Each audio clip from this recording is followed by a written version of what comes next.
Goal ഡിഫറൻസിന്റെ ബലത്തിൽ മലപ്പുറം തൊട്ടുമുകളിൽ നിൽക്കുന്നു എന്നുള്ളൂ. എക്സ് ഫാക്ടർ ഈ അണ്ടർ-23 പ്ലേയേഴ്സ് ആയിരിക്കും X factor. Super league Kerala ഫുട്ബോളിൽ കണ്ണൂരിലേക്കാണ് ഇന്ന് നമ്മളുള്ളത്. കണ്ണൂരിൽ ഇന്നൊരു വലിയ പോരാട്ടം നടക്കുകയാണ്. Kannur warriors versus Malappuram FC. അപ്പോൾ മറ്റൊരു മലബാർ ഡെർബി കൂടി നമ്മൾ കാണാൻ പോവുകയാണ്. എനിക്കപ്പം ഹരികൃഷ്ണനൊപ്പം ഫസീഹ് രണ്ടുപേരും ചേരുകയാണ്. അപ്പം കഴിഞ്ഞ മത്സരങ്ങളിൽ നിന്നൊരു വ്യത്യാസമുള്ളത്, ഇതിപ്പോൾ ഏതാണ്ടൊരു സെമി ഫൈനൽ ലൈനപ്പിൻ്റെ സാധ്യതകളൊക്കെ നമ്മൾ പറഞ്ഞു തുടങ്ങുന്ന ഒരു സമയമാണ്. ജയം അനിവാര്യമാണ്. ഇനി അതിൽ കുറഞ്ഞൊന്നും ടീമുകൾ ആദ്യ റൗണ്ട്, രണ്ടാം റൗണ്ടൊക്കെ കഴിഞ്ഞു.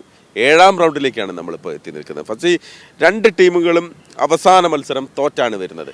കണ്ണൂരിനാണെങ്കിൽ സ്വന്തം തട്ടകത്തിൽ ജയിക്കാനുമായിട്ടില്ല. അപ്പോൾ ഇന്നത്തെ മത്സരം എത്രത്തോളം വലിയൊരു ഒരു പ്രഷർ ഉണ്ടാകും രണ്ട് ടീമുകൾക്കും? നമുക്ക് പോയിന്റ് ടേബിൾ എടുത്ത് നോക്കി കഴിഞ്ഞ് കഴിഞ്ഞാൽ 5ഉം 6ഉം 4ഉം 5ഉം സ്ഥാനത്താണ് ഈ രണ്ട് ടീമുകളുള്ളത്. രണ്ട് ടീമും ഒരേപോലെ തന്നെ ജയം, സമനില, തോൽവി, പോയിന്റ് എല്ലാം കൊണ്ടും ഒരുപോലെയാണ്. ഗോൾ ഡിഫറൻസിന്റെ ബലത്തിൽ മലപ്പുറം തൊട്ടുമുകളിൽ നിൽക്കുന്നു എന്നുള്ളൂ. അതുകൊണ്ട് തന്നെ ഈ മത്സരം വിജയിക്കുന്ന ടീമിന് 3ാം സ്ഥാനത്തേക്ക് കയറാമെന്നൊരു ചാൻസ് അവിടെ നിൽക്കുന്നുണ്ട്. അതുകൊണ്ട് തന്നെ ജയത്തിൽ കുറഞ്ഞതൊന്നും രണ്ട് ടീമും പ്രതീക്ഷിക്കുന്നില്ല. കാരണം ജയിച്ചു കഴിഞ്ഞാൽ ടോപ്പ് 4ൽ സ്ഥാനം ഉറപ്പുവരുത്താൻ പറ്റുള്ളൂ. അതുപോലെ തന്നെ സെമി ഫൈനലിലേക്ക് കയറാൻ പറ്റുള്ളൂ. കഴിഞ്ഞ രണ്ട് മത്സരങ്ങൾ രണ്ട് ടീമും അവരവരുടെ അവസാന മത്സരങ്ങൾ തോറ്റിട്ടാണ് വരുന്നത്.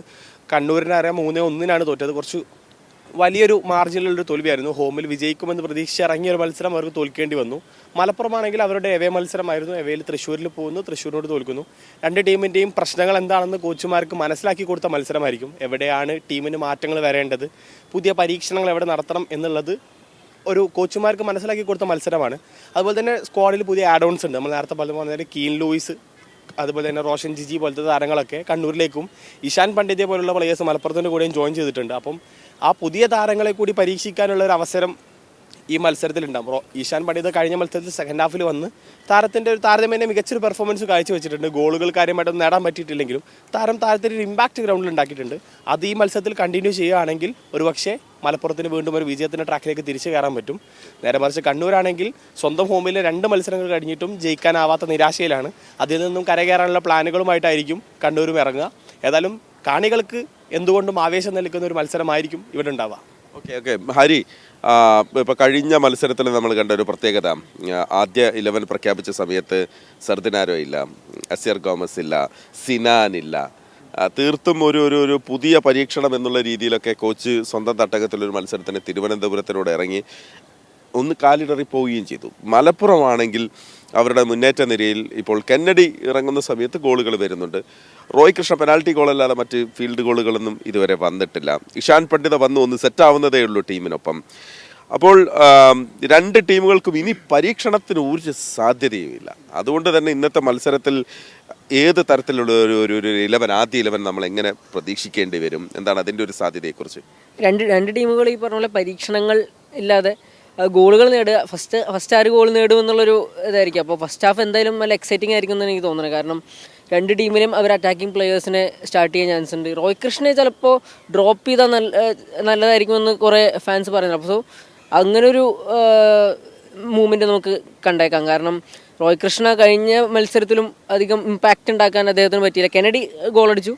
അപ്പോൾ റോയ് കൃഷ്ണ പിന്നെ തീരെ ഇറങ്ങി വന്ന് കളിക്കുന്നൊരു ശൈലിയൊക്കെ കണ്ടു. അപ്പോൾ ഇഷാൻ പണ്ഡിറ്റ് ചിലപ്പോൾ സ്റ്റാർട്ട് ചെയ്തേക്കാം. ഇഷാൻ പണ്ഡിറ്റ് കഴിഞ്ഞ കളിയിൽ വന്നപ്പോൾ തന്നെ ഒരു ഷോട്ട് അപ്പം തന്നെ പായിക്കുകയും ചെയ്തു. അപ്പോൾ ആ ഒരു ഇമ്പാക്റ്റ് കണ്ടപ്പോൾ ചിലപ്പോൾ ഇഷാൻ പണ്ഡിറ്റ് സ്റ്റാർട്ട് ചെയ്തേക്കാം. ഒരു ഇന്ത്യൻ പ്ലെയറാണ്, അപ്പോൾ അവർക്ക് ഈ ഫോറിൻ സ്ലോട്ടിൻ്റെ നോക്കേണ്ട ആവശ്യമില്ല. അപ്പോൾ ഇഷാൻ പണ്ഡിറ്റ് ചിലപ്പോൾ സ്റ്റാർട്ട് ചെയ്തേക്കാം. അതേപോലെ തന്നെ കണ്ണൂരിനും പുതിയ പ്ലേയേഴ്സ് വന്നിട്ടുണ്ട്. കീൻ ലൂയിസ് വന്നിട്ടുണ്ട്. കീൻ ലൂയിസ് സ്റ്റാർട്ട് ചെയ്യാൻ ചാൻസ് ഇല്ല, പക്ഷേ സെക്കൻഡ് ഹാഫിലോ അങ്ങനെ ഇറങ്ങി ഒരു ഇമ്പാക്റ്റ് ഉണ്ടാക്കാൻ സാധ്യതയുണ്ട്. ഇപ്പം അസീർ കഴിഞ്ഞ കളിയിൽ സ്റ്റാർട്ട് ചെയ്തില്ലെങ്കിലും വന്നിട്ട് ഇറങ്ങി വന്നൊരു ഉഗ്രം ഫ്രീ കിക്ക് അടിച്ച് ഗോളൊക്കെ ഉണ്ട്, ഫ്രീ കിക്ക്. അപ്പോൾ അങ്ങനെ ഒരു ഇമ്പാക്റ്റ് അസീറിന് ഉണ്ടാക്കുമ്പോൾ എന്തിനാണ് അദ്ദേഹത്തിന് വെറുതെ ബെഞ്ചിലിരുത്തുന്നത്? സ്റ്റാർട്ട് ചെയ്തുകൂടെ? അപ്പോൾ പരീക്ഷണമൊന്നുമില്ലാതെ സ്റ്റാർട്ട് ചെയ്ത് അതേപോലെ അവരുടെ അറ്റാക്കേഴ്സിനൊക്കെ സ്റ്റാർട്ട് ചെയ്ത് ഫസ്റ്റ് ഗോൾ നേടുക എന്നുള്ളതായിരിക്കും രണ്ട് ടീമിൻ്റെയും. കണ്ണൂരിൻ്റെ കാര്യത്തിൽ നമ്മൾ മനസ്സിലാക്കിയിടത്തോളം നിരന്തരമായ മത്സരം ഉണ്ടായിരുന്നു. അപ്പോൾ ഒരു വിശ്രമം എന്നുള്ള രീതിക്ക് തന്നെ ആയിരിക്കാമെന്നാണ് നമ്മൾ ആദ്യം വിചാരിച്ചത്. പക്ഷെ അത് പാളിപ്പോയി ആ ഒരു പരീക്ഷണം. നമ്മൾ ഇന്നത്തെ മത്സരത്തിൽ മറ്റെന്തൊക്കെ ഒരു എക്സ് ഫാക്ടർ രണ്ട് ടീമിനും ഉണ്ട് എന്നാണ് നമ്മൾ കരുതേണ്ടത്?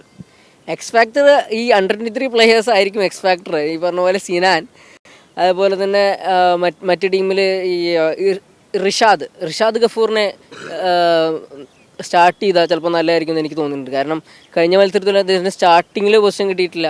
അപ്പോൾ അദ്ദേഹം വന്ന് ഇറങ്ങുന്ന സമയത്തൊക്കെ നല്ല ഒരു ഡ്രിബിളിങ്ങും നല്ല പാസിങ്ങും നല്ല ഐ4 പാസ്സുള്ളൊരു പ്ലെയറാണ്. അപ്പോൾ റിഷാദിന് നല്ലൊരു സ്റ്റാർട്ടിങ് കൊടുക്കാൻ ചാൻസ് ഉണ്ട്. അതുപോലെ തന്നെ ബെഞ്ചിൽ നിന്ന് ഇറങ്ങി വരുന്ന 4C പോലത്തെ പ്ലെയേഴ്സ് ഉണ്ട്. അപ്പോൾ അവർക്കൊരു സ്റ്റാർട്ടിങ് കൊടുക്കാൻ ചാൻസ് ഉണ്ട്.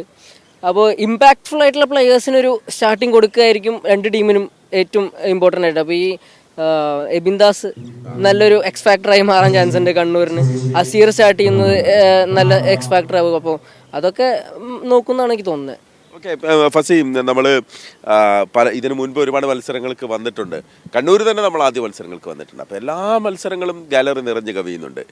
അപ്പം ഇന്നും അതിനൊരു വ്യത്യാസം ഉണ്ടാവില്ല.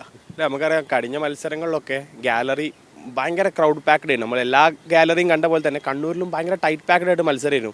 അതുകൊണ്ടാണ് ഒരുപക്ഷെ സീറ്റ് കിട്ടില്ല എന്ന് കണ്ടുകൊണ്ടായിരിക്കും ആളുകൾ ഇപ്പോൾ തന്നെ 2 മണിക്കൂർ മുൻപേ ഗ്രൗണ്ടിൽ എത്തി തുടങ്ങിയിട്ടുണ്ട്. ഒരുപാട് ആളുകൾ കളി കാണാൻ, ഈ ഗ്രൗണ്ടിന് അങ്ങനെ പ്രത്യേകത ഉണ്ട്. ആളുകൾ പറഞ്ഞത് ഒരുപാട് കാലത്തിന് ശേഷമുള്ളൊരു കളി വരുമ്പോൾ അത് ആളുകൾ എത്രത്തോളം സ്വീകരിച്ചു, അല്ലെങ്കിൽ സൂപ്പർ ലീഗ് എത്രത്തോളം ആളുകൾക്ക് കണ്ണൂരിലെ ആളുകൾക്കിടയിൽ സ്വീകാര്യമായി എന്നുള്ളതിന് തെളിവാണ് ഈ നിറഞ്ഞു കവിയുന്ന ഗാലറി. അവർക്ക് ഒരു വിഷ്വൽ ട്രീറ്റ് ആയിരിക്കും ഈ മത്സരം കൊടുക്കുക എന്നുള്ളതാണ് പ്രതീക്ഷിക്കുന്നത്. ഓക്കെ, അപ്പോൾ അതാണ് രണ്ട് ടീമുകളും അവസാന മത്സരത്തിൽ പരാജയപ്പെട്ടാണ് എത്തുന്നത്. ജയം മാത്രമാണ് ലക്ഷ്യം. വലിയ പരീക്ഷണങ്ങൾക്കൊന്നും മുതിരാൻ സാധ്യതയില്ല രണ്ട് പരിശീലകരും. പക്ഷേ ഒരു എക്സ് ഫാക്ടർ ആകുന്നത് ഒരു പക്ഷേ അണ്ടർ-23 താരങ്ങളുടെ പ്രകടനം തന്നെയാകും എന്നാണ് നമ്മുടെ വിലയിരുത്തൽ. മത്സരം രാത്രി 7:30 തുടങ്ങും. കണ്ണൂരിൽ വീണ്ടും ഒരു ബിഗ് ഫൈറ്റ് വരികയാണ്. Malappuram versus Kannur warriors.